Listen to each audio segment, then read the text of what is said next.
আসসালামু আলাইকুম। প্রিয় দর্শক, অন্য মঞ্চের আলাপচারিতায় আপনাদের সকলকে আমন্ত্রণ জানাচ্ছি। সুপ্রিয় দর্শক শ্রোতা, আসসালামু আলাইকুম। যে যেখানে আছেন ভালো থাকবেন সেটাই প্রত্যাশা করি। বাংলাদেশে সম্ভাব্য জাতীয় সংসদ নির্বাচন নিয়ে ব্যাপক আলোচনা চলছে। কিভাবে হবে সে নির্বাচন, এটা নিয়ে পক্ষে বিপক্ষে নানা কথা হচ্ছে। দেশের ভিতরে, দেশের বাইরে। দেশের ভিতরে সুশীল সমাজের প্রতিনিধিরা বলছেন অন্তর্ভুক্তিমূলক এবং অংশগ্রহণমূলক নির্বাচন না হলে তা গ্রহণযোগ্যতা পাবে না বিশ্বের কাছে। আর বিশ্বের কাছে গ্রহণযোগ্যতা শুধু নয়, দেশের ভিতরে গ্রহণযোগ্যতা না পেলে দেশের উন্নয়ন, গণতন্ত্রকে স্থিতিশীল রাখা এবং অগ্রযাত্রা এটা বাস্তবে সম্ভব হবে না। সেই ক্ষেত্রে নতুন করে আরেকটি বিষয় সংযোজিত হয়েছে, সেটা নিয়ে আজ আপনাদের সঙ্গে আলাপ করতে চাই। মার্কিন রিপাবলিকান পার্টিতে পরামর্শদাতা প্রভাবশালী প্রতিষ্ঠান আমেরিকান এন্টারপ্রাইজ ইনস্টিটিউটের সিনিয়র ফেলো এবং মিডল ইস্ট ফোরামের নীতি বিশ্লেষণ পরিচালক মাইকেল রুবিন অনেকের কাছে পরিচিত। মাইকেল রুবিন আমাদের যারা একটু রাজনীতি সচেতন তাদের সবার কাছে পরিচিত একটি নাম।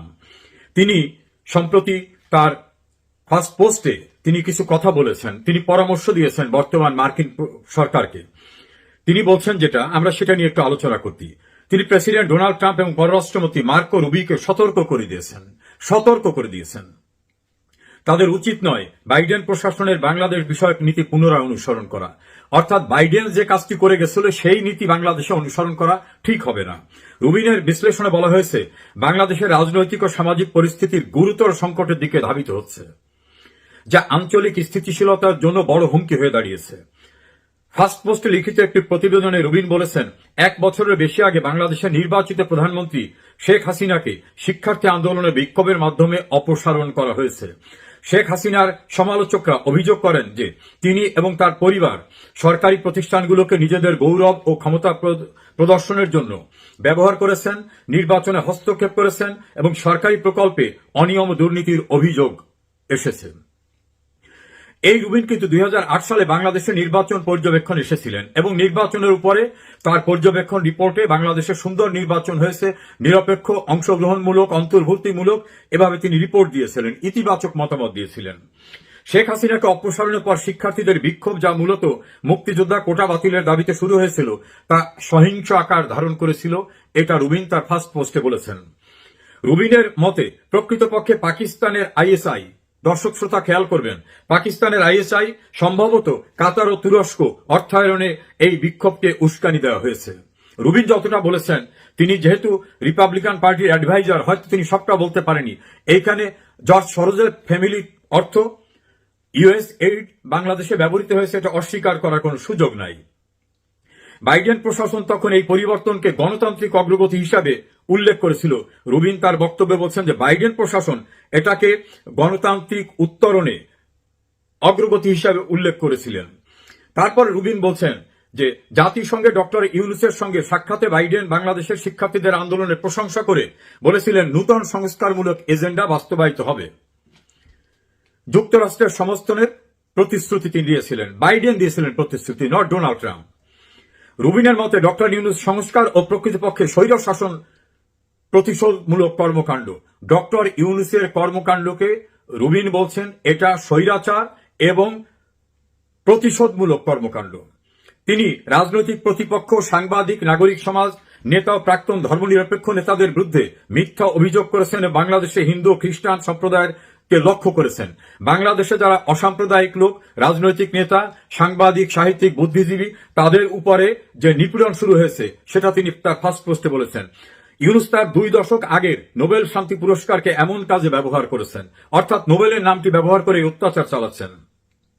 যেভাবে ইয়ামিনী মুসলিম ব্রাদারহুডের তাওয়াক্কাল কারমান তার পুরস্কার ব্যবহার করেছিলেন ব্যক্তিগত এবং রাজনৈতিক এজেন্ডা হিসাবে, সেটা রুবিন মনে করিয়ে দিয়েছেন। তিনি উল্লেখ করেছেন ট্রাম্প যদি বাংলাদেশের সম্পর্কে একই ভুল নীতি চালিয়ে যান তাহলে এটি আঞ্চলিক নিরাপত্তার জন্য জিমি কার্টারের ইরান নীতির মতো ভুল হবে এবং দীর্ঘমেয়াদী ফল ভোগ করতে হবে।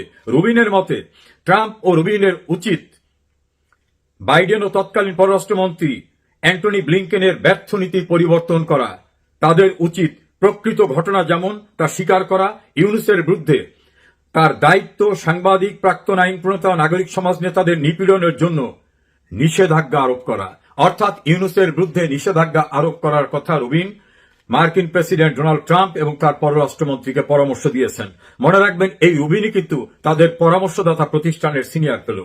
তিনি আরো বলেছেন, যুক্তরাষ্ট্রকে বাংলাদেশের ধর্মীয় স্বাধীনতার পর্যবেক্ষণ তালিকায় রাখতে হবে, জামাত ইসলামীকে সন্ত্রাসী সংস্থা হিসাবে ঘোষণা করতে হবে, আসল নেতৃত্ব হিসাবে, ভেরি ইম্পর্ট্যান্ট, আসল নেতৃত্ব হিসাবে শেখ হাসিনাকে স্বীকৃতি দিতে হবে যতক্ষণ সুষ্ঠু নির্বাচন অনুষ্ঠিত না হয়। রুবিন সতর্ক করেছেন, অন্যথায় দীর্ঘমেয়াদে ধর্মীয় স্বাধীনতা, গণতন্ত্র ক্ষতিগ্রস্ত হবে এবং আঞ্চলিক স্থিতিশীলতা বিপন্ন হবে। কদিন পূর্বে জাতিসংঘ পরিষ্কারভাবে বলছেন, তারা অংশগ্রহণমূলক, অন্তর্ভুক্তি এবং অংশগ্রহণমূলক নির্বাচন দেখতে চান। প্রতিবেশী রাষ্ট্র পরিষ্কারভাবে বলেছেন, তারা অংশগ্রহণমূলক, অন্তর্ভুক্তিমূলক নির্বাচন দেখতে চান। বাংলাদেশের যারা মুক্ত চিন্তায় বিশ্বাস করেন তারাও সেটা বলেছেন, অধিকাংশ রাজনৈতিক দলও সেটা বলেছেন। এইরূপ পরিস্থিতিতে বিশ্বকে বাদ দিয়ে, বিশ্ব মতামতকে বাদ দিয়ে, উন্নয়ন সহযোগীদের মতামতকে বাদ দিয়ে, অর্থাৎ অংশগ্রহণমূলক, অন্তর্ভুক্তিমূলক নির্বাচনের বাইরে গিয়ে বানরের পিঠা ভাগ করার মতো ভাগযোগ করলে নির্বাচন হবে? অধিকাংশ বিশ্লেষকদের ধারণা, এভাবে বাংলাদেশের নির্বাচন করা সম্ভব না। যদিও করে, সেই নির্বাচনের চেহারা হবে জিয়াউর রহমানের হ্যানা ভোট, বেগম খালেদা জিয়ার 1996 সালের 15ই ফেব্রুয়ারির ভোট, এবং আরো যে সকল বিতর্কিত নির্বাচন আছে সে জাতীয়। সেক্ষেত্রে করণীয় কি? যদি সত্যি বাংলাদেশে রাজনৈতিক স্থিতিশীলতা, উন্নয়ন, অগ্রযাত্রাকে ফিরিয়ে আনতে হয়, রেস্টোর করতে হয়, ধর্মীয় স্বাধীনতা এটাকে যদি আনতে হয়, তাহলে রুবিনের মতামত যেটা, আমি বলবো সেটাই যথার্থ। শেখ হাসিনাকে প্রকৃত নেতৃত্ব হিসাবে স্বীকার করা এবং ইউনূসের বিরুদ্ধে নিষেধাজ্ঞা দেওয়া, আর অন্তর্ভুক্তি এবং অংশগ্রহণমূলক নির্বাচনের প্রক্রিয়ায় এগোতে হবে। বর্তমানে যে সরকার আছেন তার নির্বাচনের আয়োজন করার কোনো ম্যান্ডেট নাই, কারণ এই সরকার আনকনস্টিটিউশনাল, অসাংবিধানিক, অবৈধ। কারণ বর্তমানে বাংলাদেশের সংবিধান বলবৎ আছে, এই সংবিধানে এ জাতীয় কোনো সরকারের অস্তিত্ব নাই। আর সংবিধানের 7 সর্বোচ্চ অনুচ্ছেদ, 7-2, 7-1 এবং 7-A, সেখানে পরিষ্কারভাবে বলা হয়েছে সংবিধানের বিধিবিধানের বাইরে গিয়ে কোন আইন করা যাবে না, অর্থাৎ কোনো ব্যবস্থা নেওয়া যাবে না। তো সংবিধানে যে নামটি নাই প্রধান উপদেষ্টা, সেই প্রধান উপদেষ্টা কিভাবে বলে এই সংবিধানের ভিতরে আমি সবকিছু করব? এই সংবিধানই তো তাকে গ্রহণ করে না, বাবাই তো সন্তান স্বীকার করে না, সংবিধানে তো ওই নাম নাই, সংবিধানে তো জাতীয় সরকারের কথাই নাই। Article 57, article 123, article 1393, article 48, article 7, কোন জায়গায় এই জাতীয় সরকার নামক বিষয় নাই। বাংলাদেশের লিগ্যাল, ইলেক্টেড, রিপ্রেজেন্টেটিভ এবং এক্সিকিউটিভ অথরিটি, যেটা রুবিন বলেছেন, আমিও সেটা বলি, সেটা শেখ হাসিনা। তাকে প্রকৃত নেতা স্বীকার করে প্রয়োজন বোধে মধ্যবর্তী, অন্তর্বর্তীকালীন নির্বাচনের আয়োজন করতে হবে। সে আয়োজন নিরপেক্ষ নির্বাচন কমিশন করবে। প্রয়োজনে আরো যদি কিছু সংযোজন করে সেই নির্বাচনকে আরো গ্রহণযোগ্য করার দরকার হয় সেটাও করা যাবে। কিন্তু যেটা আইনে নাই, যেটা বিধান নাই, যেটা বিশ্বের কেউ চায় না, যেটা দেশের অধিকাংশ মানুষ চায় না, সেটা করা যাবে? কনক্লুশনে তো এরকমই বলা যায়, শেখ হাসিনা এবং আওয়ামী লীগকে বাদ দিয়ে বাংলাদেশের প্রকৃতপক্ষে কোনো নির্বাচন, অন্তর্ভুক্তি এবং অংশগ্রহণমূলক নির্বাচন আদৌ সম্ভব না। নানা রকম বিশ্লেষণে বাংলাদেশের অভ্যন্তরে যারা ব্যক্তিগত পডকাস্ট করেন, বিভিন্ন টেলিভিশনে কথা বলেন, তাদের কথার নির্যাসও কিন্তু ঘুরে ফিরে মাইকেল রুবিনের কথা, জাতিসংঘের কথা, প্রতিবেশী রাষ্ট্রসমূহের কথা, একই কথা। ফলত একথাই তো বলা যেতে পারে, আওয়ামী লীগকে বাদ দিয়ে, শেখ হাসিনাকে বাদ দিয়ে বাংলাদেশে কোনো গণতান্ত্রিক নির্বাচন সম্ভব না, স্থিতিশীলতা সম্ভব না।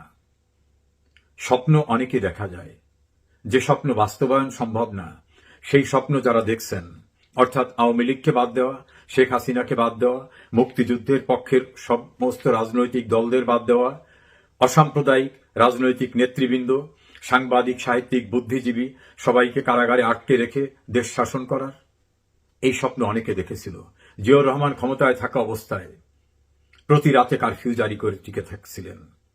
এরশাদ সামরিক শাসন জারি করে দীর্ঘদিন টিকেছিলেন, স্থায়ী হয়নি। গণতান্ত্রিক প্রক্রিয়ায় মানুষের ম্যান্ডেট হলো মূল কথা। একসময় সবাই বলতেন জনগণ কাকে ভোট দেবে সেটার দ্বারা নির্ধারিত হবে যে জনগণের এক প্রকৃত প্রতিনিধিকে। এই জোরালো কণ্ঠে যারা কথা বলতেন